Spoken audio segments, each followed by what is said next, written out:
दोनों लेसन के असाइनमेंट मैंने आपको आउटलाइन की तरह मिलते हैं। उन आउटलाइंस के अकॉर्डिंग जितनी भी एक्टिविटीज हैं हमारे हमने जो की थी और डिस्कस की थी, कुछ एक्टिविटीज मैंने अपने घर पे भी करने के लिए आपको बोला था कि आप चाहो तो अपने घर पे भी परफॉर्म कर सकते हो, क्योंकि घर में जो किचन है, हमारी किचन एक होम लेबोरेटरी की तरह है। उस होम लेबोरेटरी में अगर आप लोग अपना थोड़ा बहुत अ, मम्मी के साथ में कोऑर्डिनेट करके या मम्मी से पूछ के कि कौन सी चीज़ कहाँ यूज होती है, उसके अकॉर्डिंग अगर आप थोड़ा बहुत कुछ ना कुछ उसमें से लेकर के कोशिश करोगे, जैसे सब्लिमेशन के लिए मैंने आपको बताया था, तो सब्लिमेशन ऐसी एक्टिविटी है जो हमारे घर पे हम हमारे जो मंदिर है, घर का मंदिर है या फिर पूजा पाठ के लिए जो भी जगह है, या फिर हम जहाँ कहीं भी अपने भगवान से रिलेटेड या लिटरेचर या भगवान से रिलेटेड सामग्री जिसको हम बोलते हैं, सामान रखते हैं उनका, वहाँ पे आपको कपूर कैम्फर मिलता है। आपकी वॉइस बहुत लो आ रही है। आवाज़ बहुत स्लो आ रही है। नहीं, आवाज़ तो सर नहीं चाहिए। मैंने स्पीकर तो फुल कर रखा है, तो भी आवाज़ तरीके से आनी चाहिए। मेरे को तो बराबर आ रही है। हाँ, वो थोड़ा-थोड़ा नेटवर्क प्रॉब्लम भी कभी-कभी बीच में होता है, तो जैसे कल अंकुश बार-बार बोल रहा था तो आवाज़ नहीं आ माइक्रोफोन सर, माइक्रोफोन की आवाज बढ़ा दो।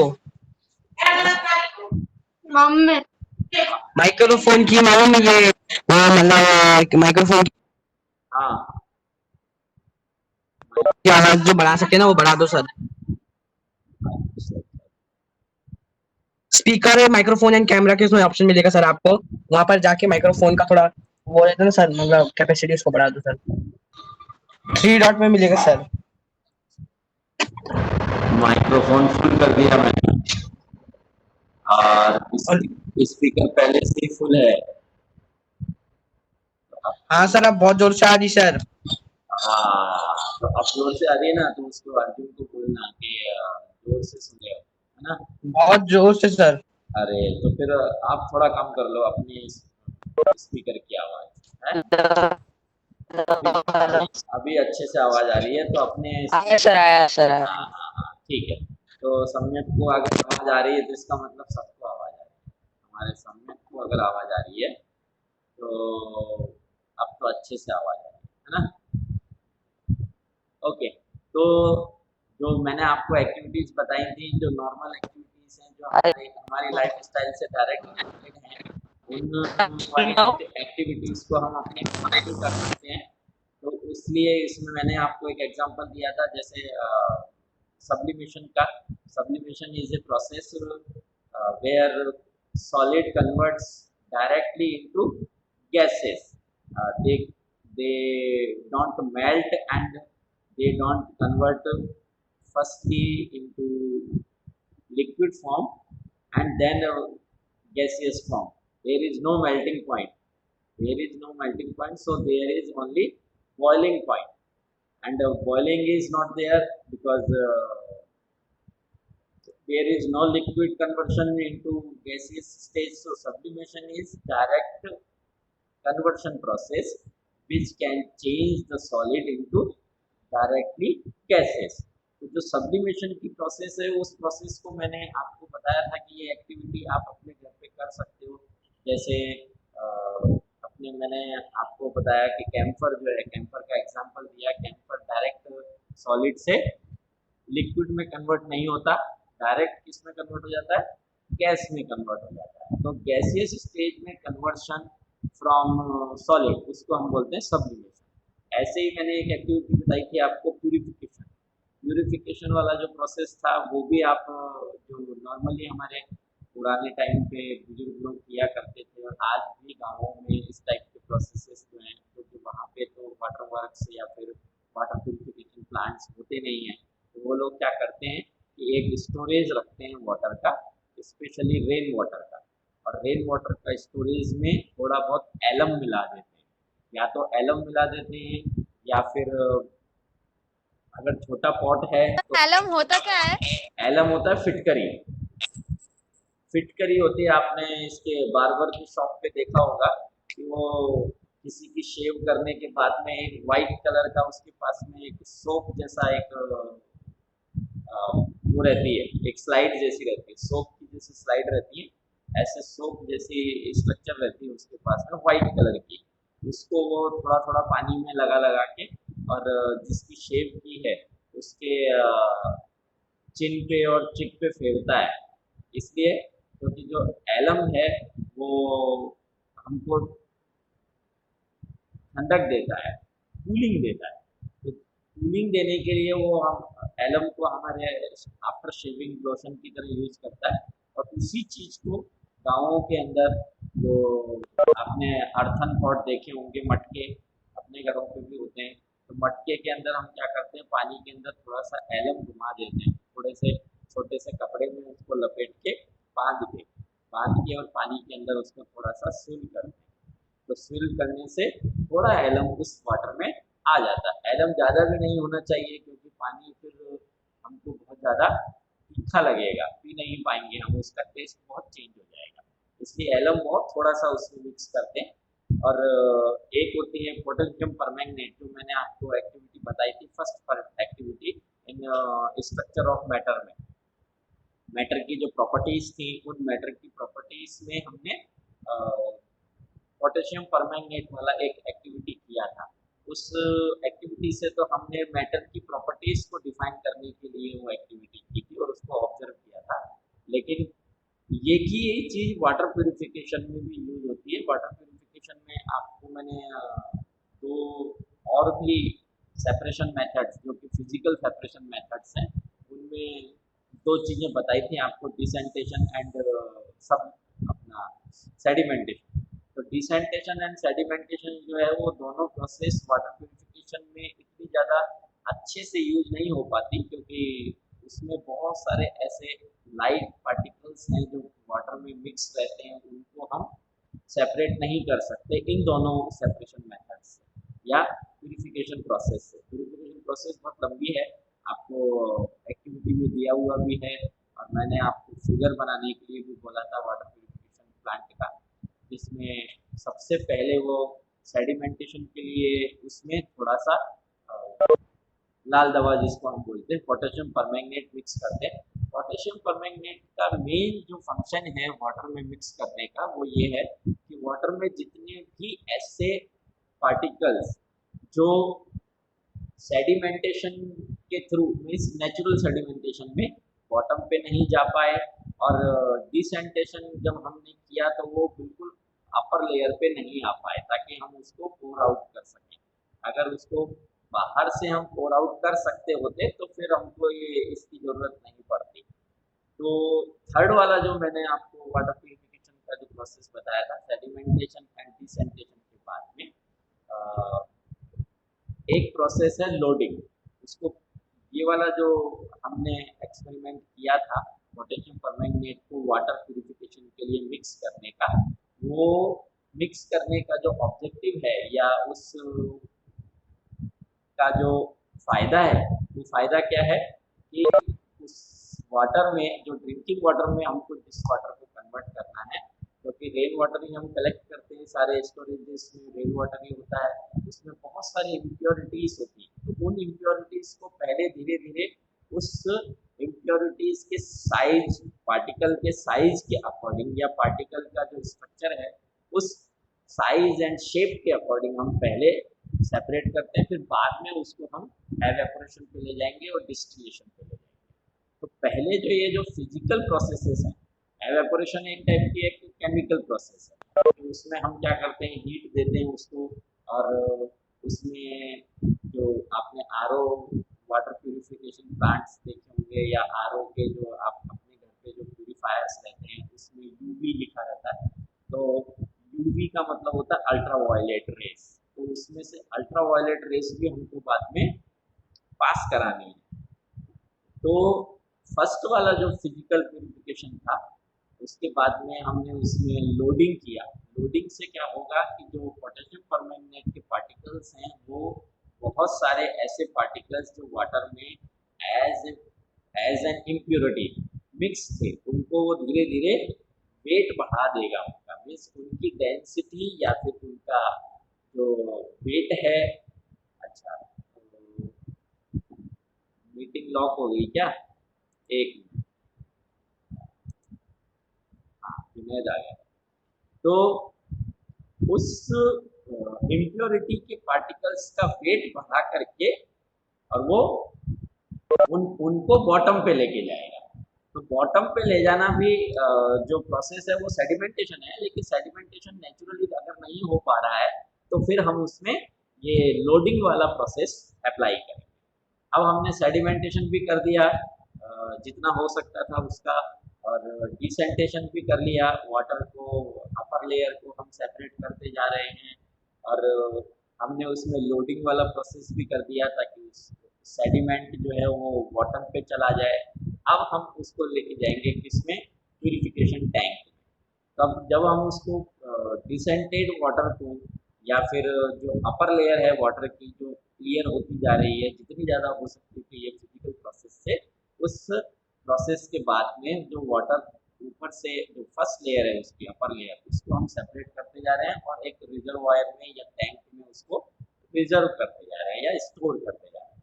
अब जो इन फिजिकल प्रॉपर्टीज से फ्री होकर के या जितना प्यूरिफाई हो सकता था उतना फिजिकली प्यूरिफाई होने के बाद में वो वाटर टैंक में आ गया। अब उस टैंक में हम क्या करेंगे, यूवी ट्रीटमेंट करेंगे उसका, अल्ट्रावायलेट ट्रीटमेंट। अल्ट्रावायलेट ट्रीटमेंट हम करते हैं जर्म्स को किल करने के लिए, क्योंकि ये जो फिजिकल प्यूरिफिकेशन प्रोसेसेस थे उनसे हम वाटर में से जर्म्स को नहीं मार सकते। तो जर्म्स को मारने के लिए हमको क्या करना पड़ेगा, वाटर में अल्ट्रावायलेट रेस को पास कराना पड़ेगा। फिर उसके बाद में हम उसको फिर एवेपोरेट करेंगे। तो अगर हम मान लो उसको एवेपोरेशन करने के लिए उसको हीट देते हैं, मीन्स वाटर को हम गर्म करते जाते हैं, तो गर्म करते जाएंगे तो वाटर किस में कन्वर्ट होने लग गया है, लिक्विड से गैस में कन्वर्ट होने लग गया, मीन्स वाटर वेपर में कन्वर्ट होने लग गया।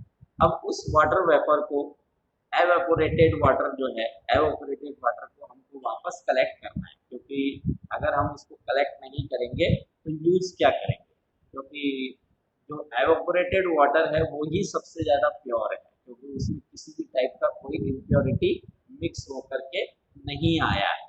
ओके, तो उसके बाद में उस वाटर को हमने हीट प्रोवाइड कराई, या उस वाटर टैंक को जिसमें हमने फिजिकली जितना हम उसको प्यूरिफाई कर सकते थे उसके बाद में जिसको कलेक्ट किया, या फिर जर्म्स मारने के लिए, पूरे जर्म्स किल करने के लिए हमने उसके ऊपर यूवी ट्रीटमेंट भी दे दिया। उसके बाद में वाटर को हम क्या करते जाएंगे,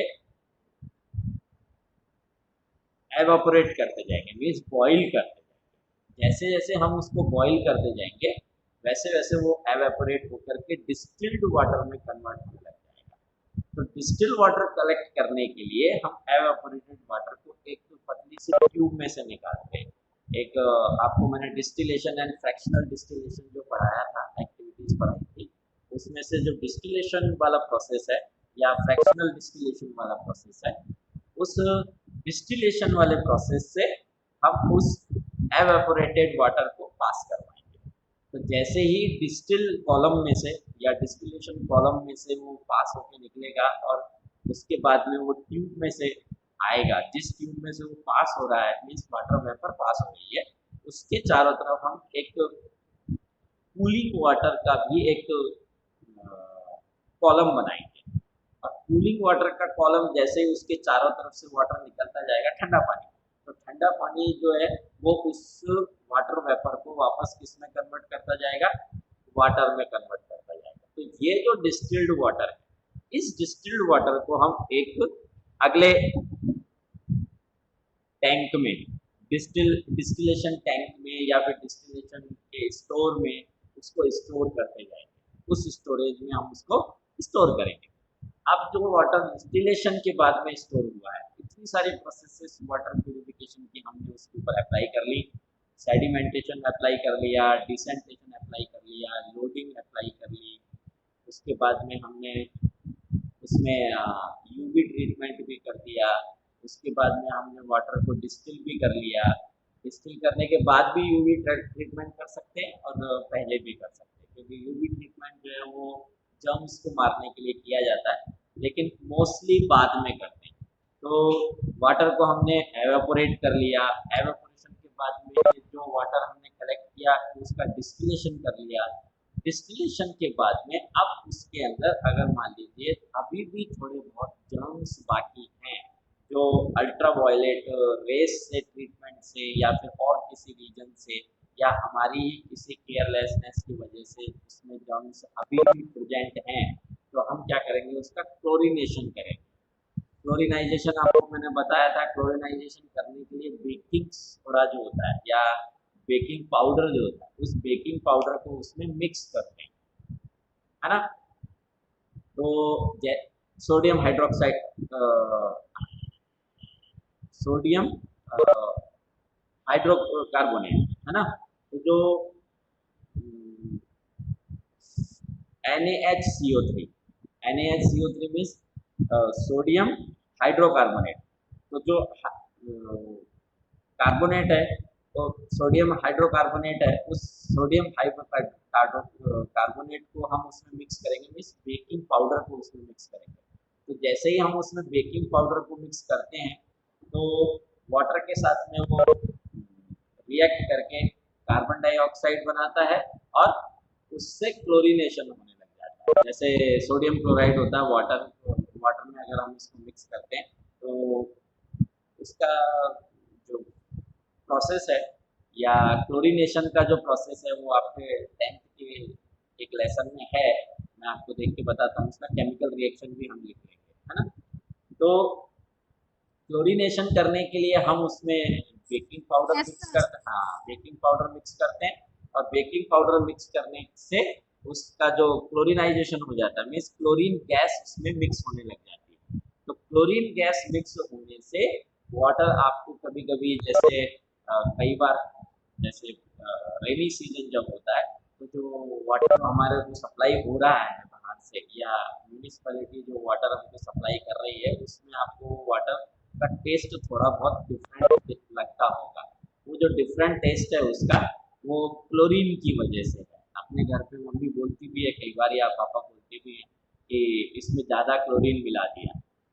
और ये क्लोरीनेशन का प्रोसेस सबसे ज़्यादा स्विमिंग पूल्स में होता है, क्योंकि स्विमिंग पूल्स में वाटर से होने वाले इन्फेक्शन का चांसेस सबसे ज़्यादा है, क्योंकि एक ही स्विमिंग पूल में बहुत लोग अलग अलग तरह के लोग जो हैं वो स्विमिंग पूल को स्विमिंग के लिए यूज़ करते हैं। तो अगर मान लो अलग अलग टाइप के लोग अगर उसको यूज़ करेंगे तो हो सकता है कि इन्फेक्शन वाटर में आ जाए। तो वाटर बॉर्न इन्फेक्शन से हमको सेफ करने के लिए या प्रोटेक्ट करने के लिए क्लोरीनेशन उसमें ज़्यादा किया जाता है। लेकिन जो पीने का पानी है जो वाटर वर्क से हमको सप्लाई होता है उस वाटर में हम क्लोरीनेशन कम करते हैं। तो ये जो वाटर प्यूरिफिकेशन प्रोसेस है इसकी फिगर भी मैंने आपको समझाई थी, और इसका जो प्रोसेस है वो भी मैंने आपको एक्टिविटी में दिया है, और जो मैटर की जो प्रॉपर्टीज़ हैं वो हमने फर्स्ट लेसन में पढ़ी थी, उसकी एक्टिविटीज़ भी हमने अच्छे से पढ़ी थी। और उसके बाद में फिफ्थ लेसन में मैंने आपको plant cell and animal cell, सबसे पहले तो ये है कि सेल की जो हेयरार्की है, हमारी जो ऑर्गेनिज्म की हेयरार्की है वो हेयरार्की सबसे पहले स्टार्ट होती है सेल से। एक सेल से टिश्यूज बनते हैं, टिश्यूज से ऑर्गन बनते हैं, ऑर्गन से सिस्टम बनता है, और सिस्टम से ऑर्गेनिज्म की बॉडी बनती है।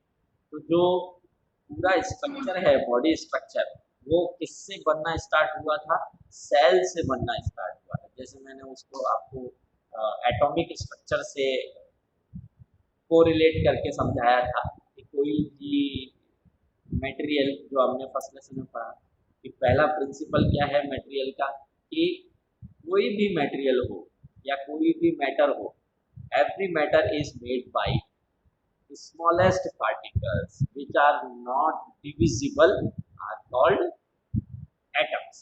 पहले तो ये बोला जाता था कि एटम्स जो है वो इनडिविजिबल हैं, उनको हम डिवाइड नहीं कर सकते, लेकिन बाद में धीरे धीरे जो ज़्यादा उसके ऊपर रिसर्च होने लगी तो जितनी ज़्यादा रिसर्च हो गई उससे पता चल गया कि एटम भी डिविजिबल है और उसके भी एटॉमिक पार्टिकल्स होते हैं। लेकिन उसमें थर्ड लेसन में मैं आपको जब एटम के स्ट्रक्चर ऑफ एटम पढ़ाऊंगा तब आपको बताऊंगा कि उसमें जो पार्टिकल्स हैं एटम के उनका क्या क्या फंक्शन है और वो क्या क्या उनकी प्रॉपर्टीज क्या है। जैसे इलेक्ट्रॉन की प्रॉपर्टी क्या है, वो नेगेटिवली चार्ज्ड है और प्रोटॉन पॉजिटिवली चार्ज्ड है। और एटम में जितने प्रोटॉन होते हैं उतने ही इलेक्ट्रॉन भी होते हैं, इसीलिए कोई भी एटम हम देखें वो न्यूट्रल चार्ज होता है। न्यूट्रल चार्ज इसलिए है क्योंकि जितने प्रोटॉन हैं मीन्स जितने उसमें पॉजिटिव चार्ज हैं उतने ही उसमें नेगेटिव चार्ज है। लेकिन कोई भी एटम फ्रीली एग्जिस्ट नहीं कर सकता, अकेला एटम कभी भी एग्जिस्ट नहीं कर सकता, इसलिए वो या तो किसी दूसरे एटम के साथ में मॉलिक्यूल बनाता है और या फिर खुद ही के टाइप के जो एटम्स हैं उनसे वो मॉलिक्यूल्स बना देता है। तो उसके जो दो टाइप के बॉन्ड्स हैं, आयोनिक बॉन्ड्स एंड अपने कोवेलेंट बॉन्ड्स। तो covalent bonds and ionic bonds भी हम आगे पढ़ेंगे। लेकिन मैंने आपको जो एटम का स्ट्रक्चर बताया था उसको सबसे पहले कोरिलेट करके बताया था, किससे? सेल स्ट्रक्चर से। सेल की जो स्ट्रक्चर है वो भी बिल्कुल ऐसी ही यस सर, एलिमेंट। हाँ, तो एलिमेंट्स जो हैं, जितने भी एलिमेंट्स हैं या कोई भी एटम हो एलिमेंट का, वो एलिमेंट एंड मॉलिक्यूल्स मैंने आपको बताए थे प्योर सब्सटेंस वाले लेसन में। तो कोई भी एलिमेंट हो उसके एटम का जिस टाइप का स्ट्रक्चर रहता है वैसा कि वैसा ही हम कोरिलेट कर सकते हैं, वैसा नहीं लेकिन हम उसको कोरिलेट कर सकते हैं किसके साथ में? सेल स्ट्रक्चर के साथ में।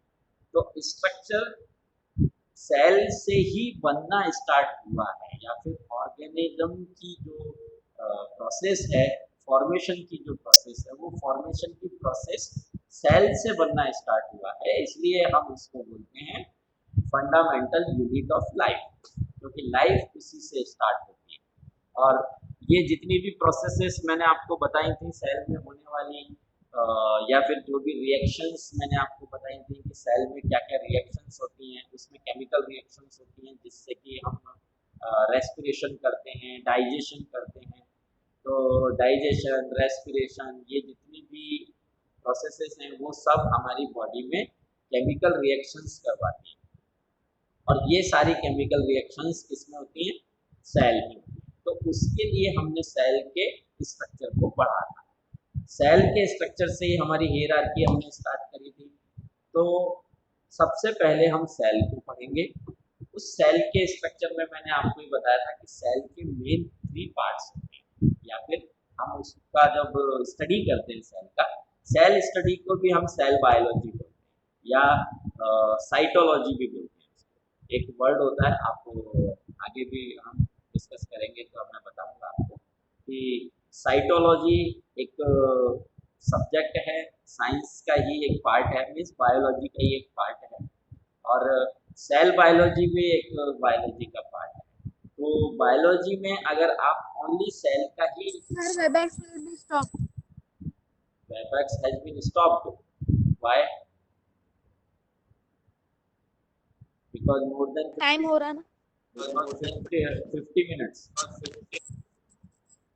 हाँ, तो कोई बात नहीं, मैंने आपको कल भी अच्छे से इसके एक एक ऑर्गेनेल्स बताए थे, लेकिन एक बार और आपको रिपीट कर देता हूँ कि सेल के 3 मेजर पार्ट्स हैं। एक तो है उसकी सेल मेम्ब्रेन, एक है उसकी साइटोप्लाज्म और एक है उसका न्यूक्लियस। तो nucleus, cytoplasm and cell membrane, ये 3 पार्ट या फिर 3 जो उसके जो एलिमेंट्स हैं, सेल के एलिमेंट्स या फिर सेल की जो ये 3 पार्ट्स हैं वो सबसे ज़्यादा इम्पोर्टेंट है। मैंने आपको सेल मेम्ब्रेन भी अच्छे से समझाया है, हमने उसको लास्ट सेशन में या उससे लास्ट वाले सेशन में हमने उसको क्लैरिफाई किया था कि उसकी स्ट्रक्चर कैसी होती है और उसका फंक्शन कैसा होता है। उसका फंक्शन, मेन फंक्शन उसका है परमिएबिलिटी, जो रेगुलेट करना, एंट्री और एग्जिट को रेगुलेट करना, और परमिएबिलिटी जो है परमिशन देना कि किस चीज़ को वो एंटर करने के लिए परमिट कर रहा है और किस चीज़ को या किस मटेरियल को वो कर रहा है हाँ परमिट सर नहीं कर CO2 रहा और वो है। सब हाँ तो आइसोटोनिक आइसोटोनिक तो उसको बोलते हैं हम सेमी परमिएबिलिटी। तो सेमी परमिएबल मेम्ब्रेन जो है इसी से ही सॉल्यूशंस का हमको पता चलता है कि अगर आइसोटोनिक सॉल्यूशन है तो aggregate entry and aggregate exit of material वो दोनों इक्वल होंगे। हाइपोटोनिक है सॉल्यूशन तो एग्रीगेट जो ऑस्मोसिस है वो प्रोसेस बताए थे मैंने आपको, एक ऑस्मोसिस और एक डिफ्यूजन। तो डिफ्यूजन में गैसियस एक्सचेंज होता है और ऑस्मोसिस में लिक्विड का एक्सचेंज होता है, लिक्विड मटेरियल एक्सचेंज होता है। तो ये जो लिक्विड का या गैसियस एक्सचेंज हो रहा है उसमें हम सॉल्यूशंस को देखते हैं कि बाहर का जो सॉल्यूशन है एक्सटर्नल सॉल्यूशन इंटरनल सॉल्यूशन के बीच में कितना डिफरेंस है, इसका कॉन्सेंट्रेशन का डिफरेंस और प्रेशर का डिफरेंस, इन दो चीज़ों का हम डिफरेंस देखते हैं इसमें। तो उस डिफरेंस के अकॉर्डिंग हम सॉल्यूशन को डिवाइड करते हैं तीन टाइप के सॉल्यूशंस में, एक हाइपोटोनिक, एक आइसोटोनिक एंड एक हाइपरटोनिक। तो जो हाइपरटोनिक है उसमें एग्रीगेट ऑस्मोसिस या एग्रीगेट एंट्री या फिर एग्रीगेट एब्जॉर्प्शन, एग्रीगेट एब्जॉर्प्शन ज़्यादा होगा। Absorption entry and exit. हाँ, और हाइपोटोनिक में एग्रीगेट एब्जॉर्प्शन कम होगा, सीक्रेशन ज़्यादा होगा। और आइसोटोनिक में एब्जॉर्प्शन और सीक्रेशन ये दोनों सेम रहेंगे, मीन्स एग्रीगेट जो मटेरियल का एक्सचेंज है वो नहीं हो पाया, जितना मटेरियल अंदर गया था या जितना सॉल्यूशन एंटर हुआ था उतना ही सॉल्यूशन एग्जिट भी हुआ है। तो ये तीनों सॉल्यूशन सर आपने भेजे ना सेकंड चैप्टर की लिस्ट भेजे आपने? हाँ भेजा है। तो ये असाइनमेंट करने के लिए मैंने बुलाया सर आपको। करके आपको बताना है? हाँ बताना है, कब तक कर पाओगे? सेंड करना है कल तक करोगे? Sir first. Yes sir, sir first वाला कर दिया हूँ मैंने। वेरी गुड, हाँ मैंने देखा था आपने तो रिप्लाई भी किया था कि फर्स्ट वाला कंप्लीट हो गया। तो सेकंड वाला? सर वो भी कर दूंगा, तो उसको सेंड करूँ आपको फोटोज? हाँ चलेगा। तो उसका अगर आप सेंड करोगे तो फिर या फिर उसको ग्रुप पे डाल दो, तो जिन लोगों को नहीं हो पा रहा है या जो लोग नहीं कर पा रहे हैं उनको भी अपन बाद में शेयर करें। ग्रुप पे मत डालो, मुझे ही भेज दो, तो मैं बाद में जिन जिन जिन लोगों ने नहीं किया या जिन लोगों को नहीं मिल पाया असाइनमेंट, क्योंकि अपने ऑनलाइन क्लास में बहुत कम बच्चे आ पाते हैं, तो बाकी के जो बच्चे हैं उनको असाइनमेंट देने के लिए वो काम आ जाएगा। तो आप भेज दो मुझको सेंड कर दो, फिर देखते हैं बाद में उसको कैसे शेयर करना है। लेकिन ओके सर। हाँ पहले अभी सब लोग करो उसको, वो बहुत ज़रूरी है। असाइनमेंट आप करोगे तभी आपको लेसन पूरा अच्छे से समझ में आएगा। और थर्ड वाला जो लेसन है structure of fundamental unit of life, तो फंडामेंटल यूनिट ऑफ लाइफ का जो असाइनमेंट है वो मैं आपको बना के भेजता हूँ, तो फिर 1-2 दिन में आपको सर मैंने भी फर्स्ट चैप्टर का किया।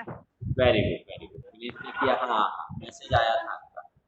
तो थर्ड वाला जो लेसन है means fifth lesson fundamental unit of life जो है उसका भी असाइनमेंट में बना कर आपको भेजता हूँ। तो ये असाइनमेंट, ये तीनों लेसन के अगर असाइनमेंट आप कंप्लीट कर लेते हो तो फिर आप अच्छे से नेक्स्ट टेस्ट के लिए तैयार हो जाओगे।